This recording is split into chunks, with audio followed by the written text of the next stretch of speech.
Hey guys, welcome to the channel, it's Erad, and so in this video, I'm going to react to a video from TenPoundFourtyTwo, content creator that I greatly appreciate, specialized in all kinds of hardware videos, performance videos, right? It's really useful, it's a ton of work that personally I don't have the courage to do myself, but I highly recommend. I'm subscribed to his channel, and I strongly suggest that you guys do as well. And so, in this video here, TenPoundFourtyTwo wants to raise some concerns regarding the performance of 4.0. Now, I am not an Evo caddy, so it's really hard for me to do these kind of videos, but he is, and so he can report. Since there's no NDA, he can report on what's going on out there. So let's watch this. Streams and videos showing 4.0 in Evo Karty are everywhere, but performance has been, well, it's been pretty awful for everybody. This decision by CIG to allow Evo Karty members to show these early builds is an interesting one. And it's actually the first time it happens.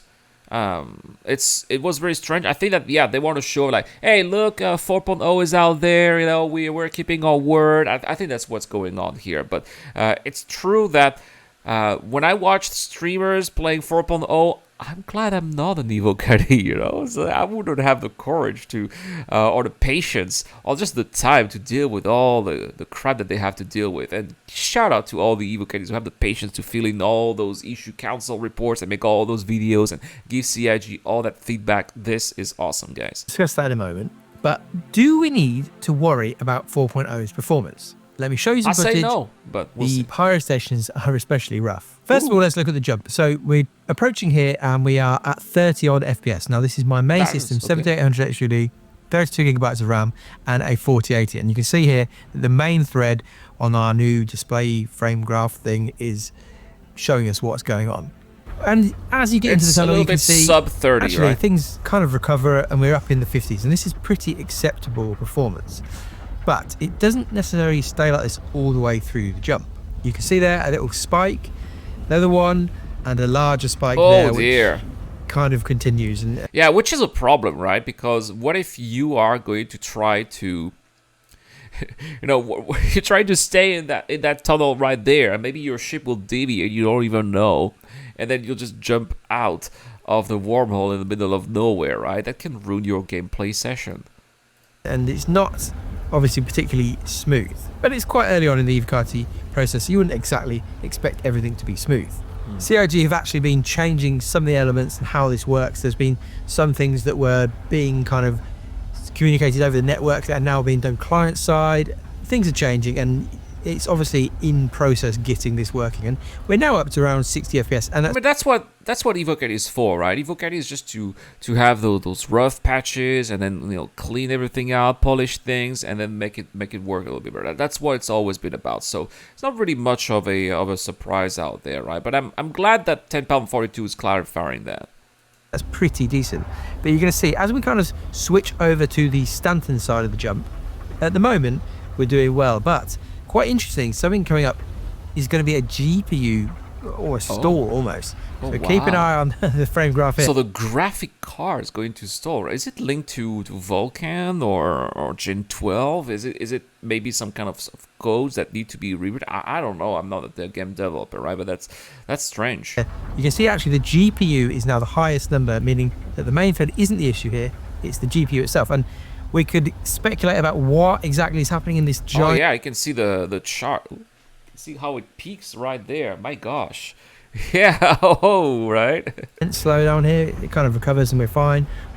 Potentially we're talking loading things into the GPU memory as we get into Stanton. I don't know, maybe it's that. But yeah, that's the sort of thing that CIG hopefully will be able to smooth out over the development time of 4.0. Now, CIG choosing to allow Evo Karty members to show this footage is pretty interesting. They normally don't like to show off the most broken version of the game. Yeah, right. Normally, I remember back in the days, even with leaks, right? When people were showing leaks, it was a big no-no. That's the reason why I'm blacklisted, because back in 2019, early 2020s, I was sharing all these leaks on the channel, and I don't know, CIG really hated that, and now they're just like, it's okay, you can stream, right? This is interesting. So I guess people like me who were showing all those leaks, I guess we were right in a certain way, right? The original decision to allow 4.0 footage before CitizenCon made sense. Chris was able to get up on stage and say that 4.0 is coming. You can see that's it, the point. so yeah. Trust me. But continuing to allow footage for what seems to be the whole of the Evo Carty cycle isn't what I expected. Maybe. I mean, I guess it's already out there, so they've already let them. I mean, each patch in Evo is supposed to be better and better, and as we're getting closer to release in PTU, right? So it's supposed to get better and better. So if they've already shown at some point, right, they're gonna show until the end. I don't understand why they would show the first patch and they say, all right, guys, NDA is back. Don't show anything. It doesn't make any sense because what would have been shown at the beginning would be even rougher than what would have been shown after. So I suppose that's why. But that's what I think here. Maybe they've allowed this because they can see the interest in the game is up. The number of people watching videos and streams is much higher than usual. And ultimately, they'll want to ride that wave of CitizenCon's attention for as long as possible. Evo Carty members streaming the game is free marketing in the build-up to IAE. And I think we all know that excited backers are much more likely to buy new spaceships than disengaged ones. Especially when we've seen in the previous video the funding charts, which for October was not so great. So they need to get those numbers high if they don't want to be at a loss this year. Because last year, profit was not even $1 million, right? So if they were, no, that was 2022. We don't know the financial for 2023. Probably a bit higher, I would imagine, given it was a record year. But in 2022, profit were not even $1 million. So they were, they are a tight rope, CIG, right? They're spending literally as much as what they are getting each year. So that will define whether or not they're going to hire or lay off people, I suppose, if they're losing money. Whatever the reason is, it has exposed a lot more people than usual to some pretty rough performance numbers. As I fly down to this outpost, you'll notice that performance is pretty good in general, and this is kind of typical of how outposts perform in Stanton as well. So from a distance, it's fine, but as you get closer, your performance can start to tank. So we're now dropping into the 30s as we get right up close. And like I say, this isn't really anything new. This is just how the game kind of works with these outposts. Again, in Stanton, you'll see this.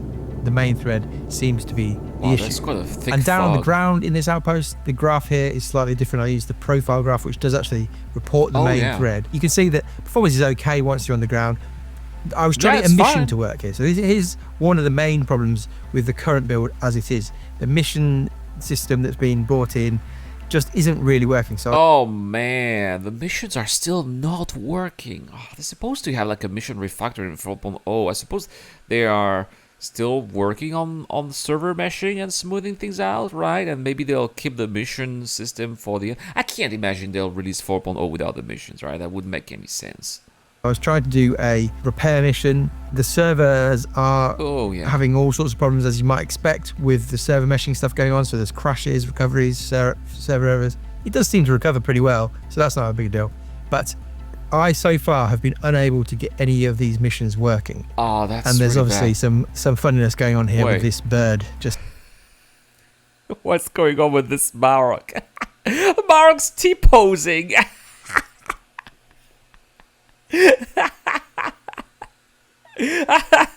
It's not just the NPC, the freaking birds are T-posing too. I cannot wait to see Copians also T-posing this way.